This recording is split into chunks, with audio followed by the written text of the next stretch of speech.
দিল্লিতে প্রধানমন্ত্রীকে লাল গালিচার সংবর্ধনা, জয়শঙ্করের সাথে সাক্ষাৎ। আজ হাসিনা মোদি বৈঠকে গুরুত্ব পাবে আঞ্চলিক অংশীদারিত্ব। হজের ফিরতি ফ্লাইটের প্রথম দিনে ফিরলেন প্রায় 850 হাজি। প্রবাসীরা বিদেশে নিজ দেশের প্রতিনিধি মদিনায় বললেন পররাষ্ট্রমন্ত্রী।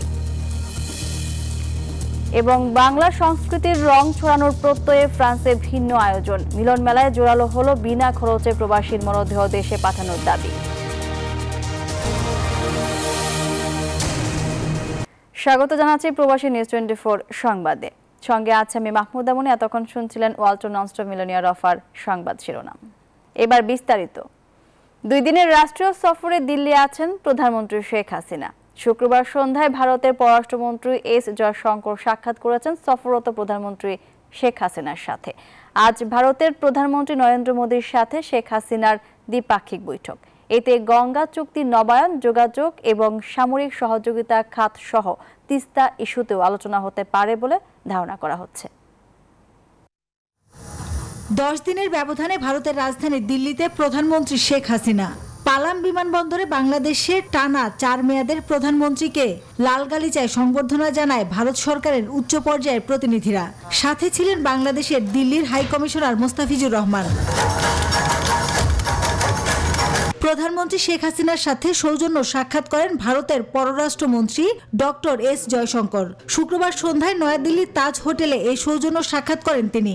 সাক্ষাতের বিষয়ে পরে গণমাধ্যমের সাথে কথা বলেন প্রধানমন্ত্রীর বেসরকারি বিনিয়োগ বিষয়ক উপদেষ্টা সালমান এফ রহমান। অনেক আগে থেকে এই সফরটা ঠিক করা হয়েছিল। তারপর আমাদের নির্বাচন আসলো, আবার ওনাদেরও নির্বাচন চলে আসলো। এখন নির্বাচন শেষ হওয়ার পরে তখন বলা হলো যে ওনারা এটা করবেন।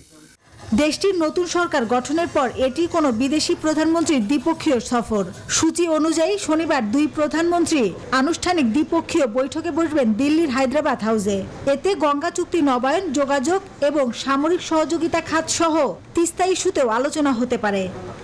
সব থেকে গুরুত্বপূর্ণ যে জিনিসটা হলো কি, আমাদের 2 দেশের যে বন্ধুত্বটা যে আছে, আমাদের 2 দেশের মধ্যে যে সম্পর্কটা আছে, এটাকে আমরা আবার কিন্তু রিএফার্ম করলাম। এটা হবে মূল। আর আমাদের বাইল্যাটারালি অনেকগুলি কাজগুলি যেটা চলতেছে সেটা রিভিউ হবে এবং ভবিষ্যতে আমরা কিভাবে এটাকে এগিয়ে নিয়ে যেতে পারি সে সম্বন্ধে কথা। ভারতের 3য় মেয়াদে শপথ নেয়া প্রধানমন্ত্রী নরেন্দ্র মোদীর সাথে বাংলাদেশের 5 বারের প্রধানমন্ত্রী শেখ হাসিনার এই বৈঠকে বিভিন্ন বিষয়ে 14টি সমঝোতা ও চুক্তি সই হওয়ার কথা রয়েছে। শুক্রবার দুপুর 2টায় নয়াদিল্লির উদ্দেশ্যে হজরত শাহজালাল বিমানবন্দর ত্যাগ করেন প্রধানমন্ত্রী শেখ হাসিনা। 2 দিনের এই সফর শেষে শনিবার রাতে তার দেশে ফেরার কথা রয়েছে। মাসুদা লাবনী, নিউজ 24, ঢাকা। পবিত্র হজ পালন শেষে প্রথম ফিরতি ফ্লাইটে দেশে এসে পৌঁছেছেন 839 জন হাজি। শুক্রবার হজরত শাহজালাল বিমানবন্দরে ভোর 5:45 প্রথম ফ্লাইট ও পরবর্তীতে সকাল 10:55 দ্বিতীয় ফ্লাইট এসে পৌঁছায়। পরে ইমিগ্রেশনের আনুষ্ঠানিকতা শেষে বিমানবন্দর থেকে একে একে বেরিয়ে আসেন হাজিরা। ফিরতি হজ ফ্লাইটের প্রথম দিনে আরও 10টি বিমানে করে দেশে ফিরবেন প্রায় 4000 যাত্রী। এ সময় হজ ব্যবস্থাপনা নিয়ে সন্তোষ প্রকাশ করেন হাজিরা।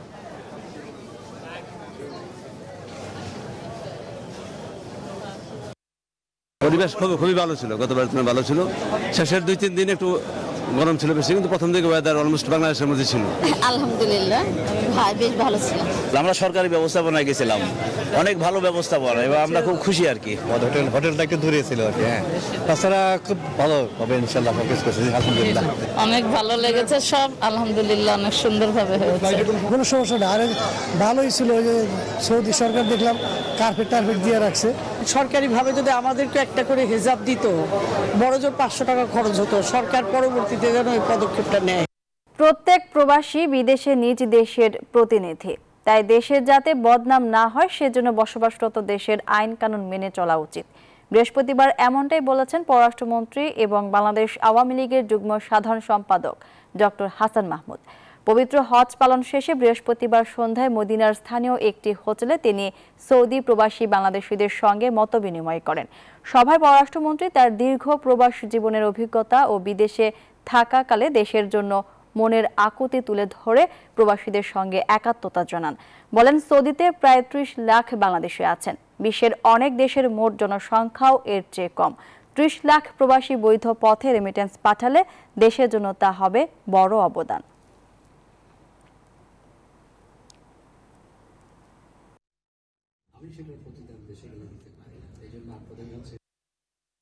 আমি দেশের মন্ত্রী হিসেবে কৃতজ্ঞতা জানাচ্ছি, একজন বাঙালি হিসেবে বাংলাদেশি হিসেবে আপনাদের প্রতি কৃতজ্ঞতা জানাচ্ছি।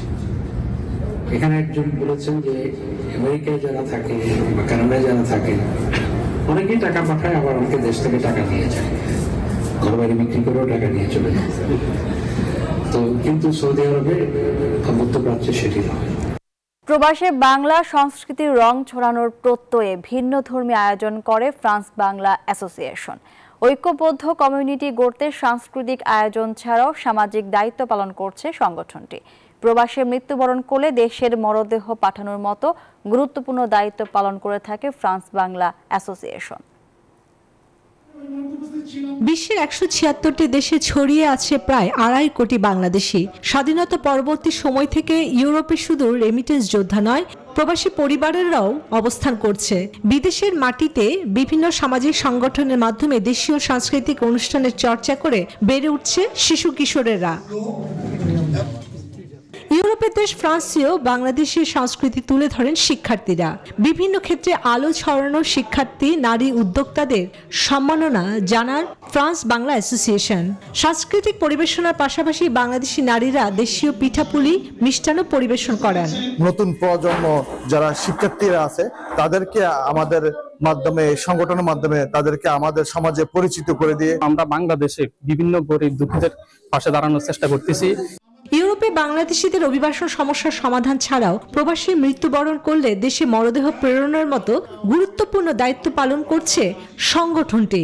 বিভিন্ন গুণীজনদেরকে সম্মানিত করেছেন, আসলে এটা একটা মাইল ফলক। আমরা আশা করব নারীদেরকে নিয়ে ওনারা আরো অনেক সম্মানিত করবেন ভবিষ্যতে। একটা মানুষ হঠাৎ মৃত্যুবরণ করে, তার কোনো আত্মীয় স্বজন নাই, হ্যাঁ, তখন আমরা চিন্তা করতেছি এই অ্যাসোসিয়েশনের মাধ্যমে আমরা যত তড়িৎ গতি এতে আছে তাকে দেশে প্রেরণ করা। বিদেশে মাটিতে বাংলা অ্যাসোসিয়েশন হোক সংস্কৃতি ছড়িয়ে দেওয়া সহ ভ্রাতৃত্বপূর্ণ সম্পর্কে তৈরির হাতিয়ার, মত সংশ্লিষ্টদের। Desk report, news 24।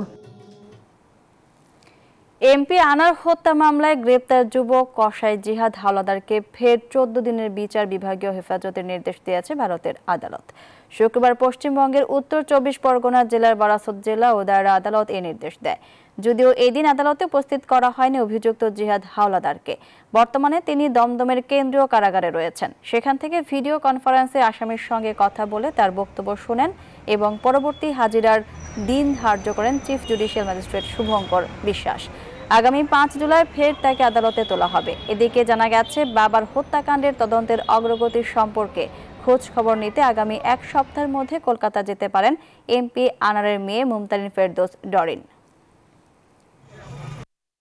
ভারতীয় যে পদ্ধতি আছে সেটা হচ্ছে ভিডিও কনফারেন্সের মাধ্যমে আসামির সঙ্গে ডাইরেক্ট ম্যাজিস্ট্রেট কথা বলেন এবং তার বক্তব্য শোনেন, এবং সে সমস্ত বক্তব্য শুনে ওনার বেল পিটিশন রিজেক্ট করে 5/7/2024 ওনার নেক্সট ডেট ফিক্স আপ করেছেন। সিয়াম যেহেতু এই মুহূর্তে এখনো পিসিতে আছে, পিসি থেকে রিটার্ন আসলে এর কাছ থেকে কতটা ডেভেলপমেন্ট হচ্ছে সেইটাই দেখার বিষয়। প্রবাসী নিউজ 24 এ নিচ্ছে একটা বিরতির, সঙ্গেই থাকুন।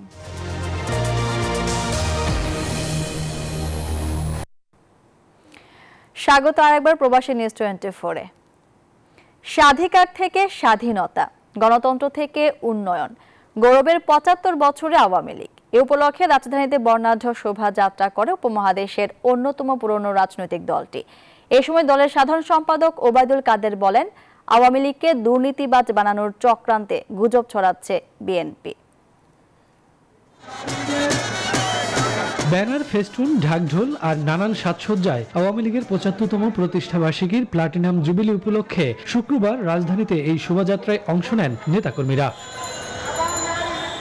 শোভাযাত্রাটি যাত্রা শুরু ইঞ্জিনিয়ার ইনস্টিটিউশনের সামনে থেকে, যার শেষ ঠিকানা ধানমন্ডি 32। যাত্রাপথে নেতাকর্মীরা নাচে গানে তাদের সাফল্য আর অর্জন স্লোগানে তুলে ধরেন।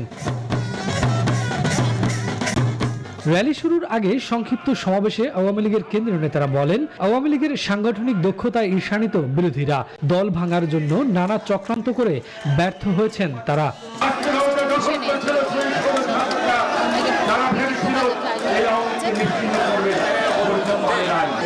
বেশি দূরে নয়, এই বিএনপি হবে মুসলিম লীগ, তার নেতা নয়, নেত্রী নয়, কর্মী নয়, আছে কিন্তু কুরাঙ্গার দুষ্কৃতিকারী। একটু টোকা লাগলেই পড়ে যাবে এমন দল আওয়ামী লীগ নয় জানিয়ে ওবায়দুল কাদের বলেন, উপমহাদেশের ঐতিহ্যবাহী দলটিকে দুর্নীতিবাজ বানানোর চক্রান্তে নেমেছে বিএনপি। কচু পাতার উপর শিশির বিন্দু, আওয়ামী লীগ নয়, একটু টোকা লাগলেই পড়ে যাবে দুর্নীতিবাজ দল বিএনপি।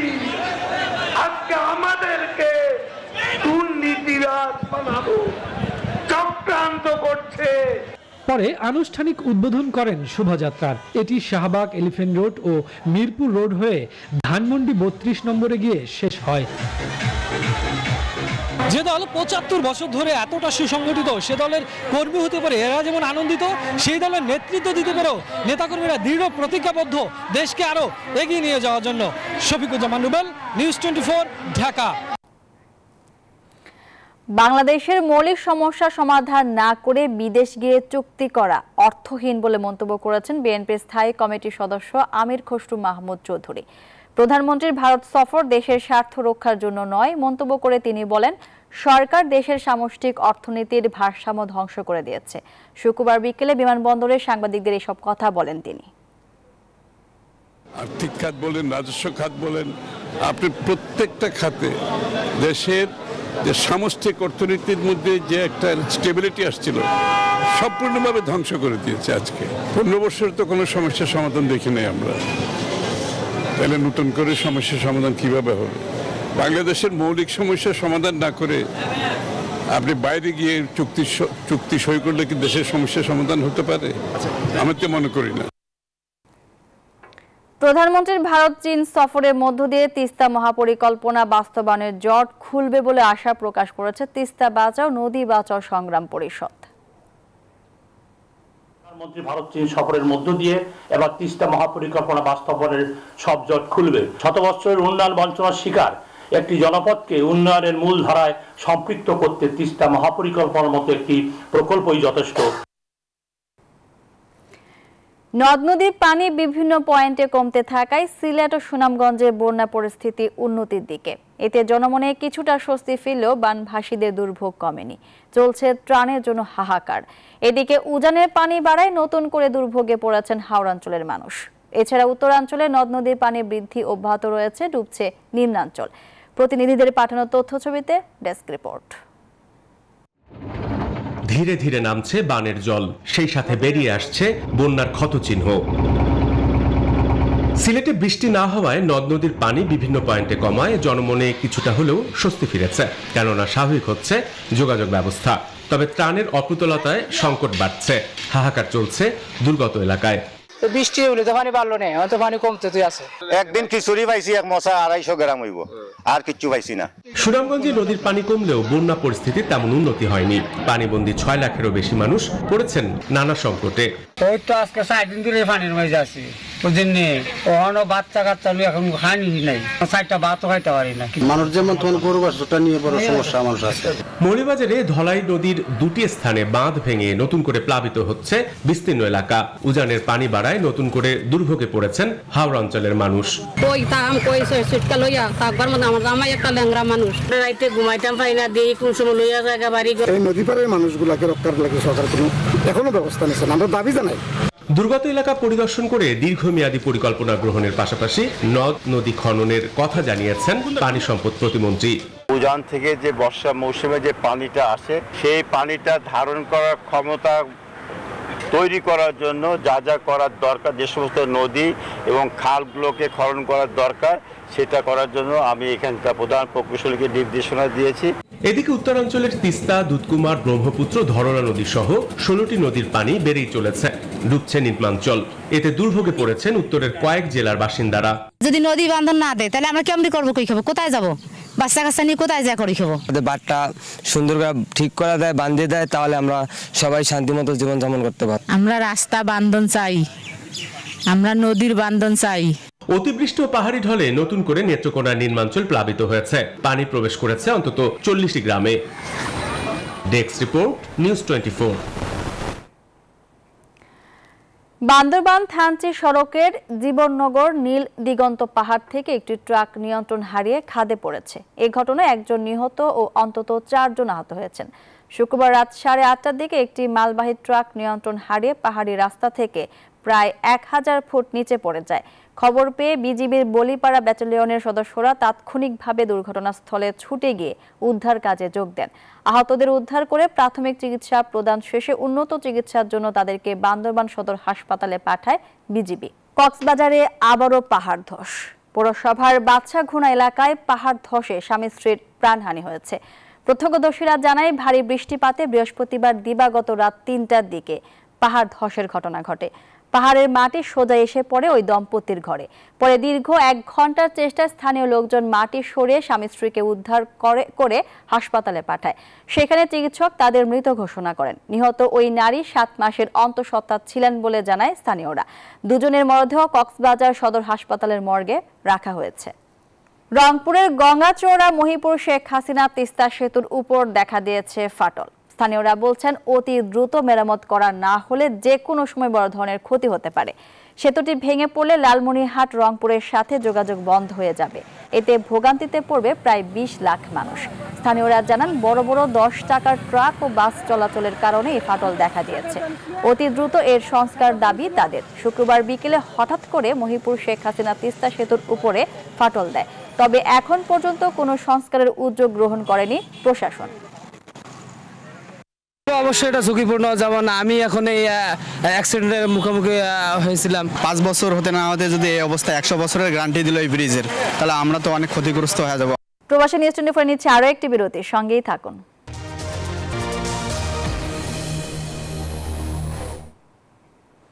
স্বাগত আরেকবার প্রবাসী নিউজ 24-এ।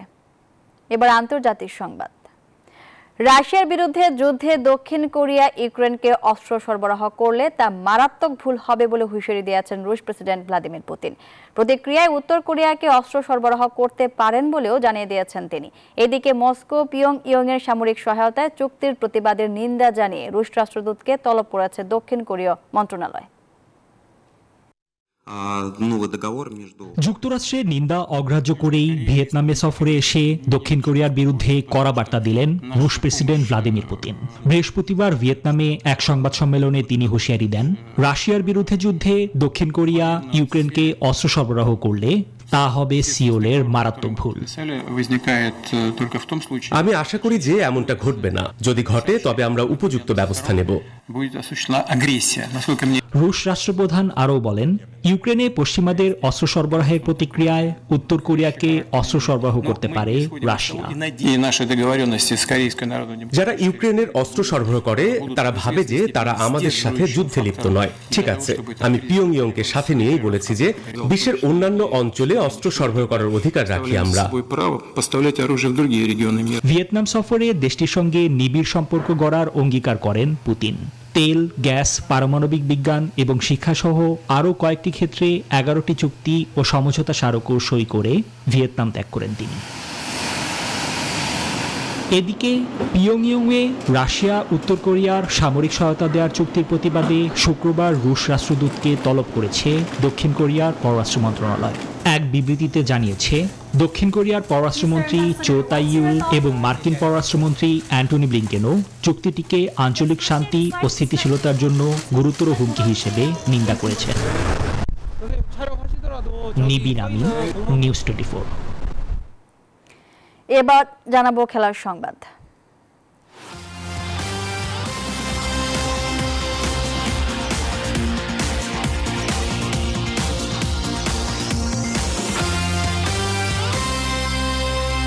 দর্শক, আমাদের সাথে ওয়েস্ট ইন্ডিজ থেকে যুক্ত হয়েছেন সিনিয়র সাংবাদিক SM সুমন। তার কাছ থেকে জানবো অস্ট্রেলিয়ার বিপক্ষে ম্যাচে বাংলাদেশের ব্যর্থতার কারণ। বাংলাদেশ এই ম্যাচে পরাজয়ের কয়েকটি কারণের মধ্যে আমি বলছি, এর মধ্যে একটি অন্যতম হলো বাংলাদেশ দলের ওপেনার থেকে শুরু করে টপ অর্ডার কিন্তু এই ম্যাচও ব্যর্থ, যেটা আমরা এবারে আসলে শুরু থেকে বলে আসছি যে ব্যাটিং যদি বা ব্যাটসম্যানরা যদি ভালো করতে না পারে তাহলে কোনো দলের জন্য আসলে সেইটা সফলতা পাওয়া অনেকটা কঠিন, কারণ শুধুমাত্র বোলারদের উপর নির্ভর করে আপনি বড় দলগুলোর সাথে জয় পাওয়াটা খুবই অসম্ভব ব্যাপার, যেটা বাংলাদেশ সুপার 8 আসলে করতে চেয়েছিল এবং দেখিয়েছিল, সেটা সফল হয়নি। লিটনকে আসলে এখন দলের এতটাই বোঝা মনে হচ্ছে যে লিটনকে আসলে বাদ দেওয়া উচিত। বিসিবির নির্বাচক প্যানেল বা বিসিবির ক্রিকেট অপারেশনস কমিটির চেয়ারম্যান কি কারণে তাকে বাদ দিচ্ছেন না বরঞ্চ বারবার দলে রাখছেন, সেটা আসলে তাদের কি সমস্যা আমি জানি না, এটা তাদেরই ব্যাখ্যা দেওয়া উচিত।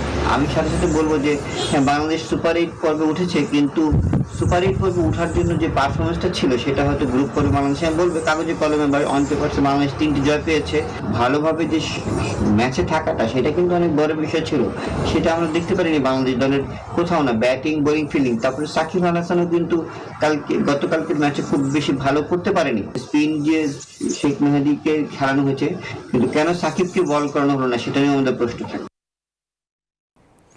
আর এই ছিল প্রবাসী নিউজ 24 সংবাদে। ধন্যবাদ সবাইকে।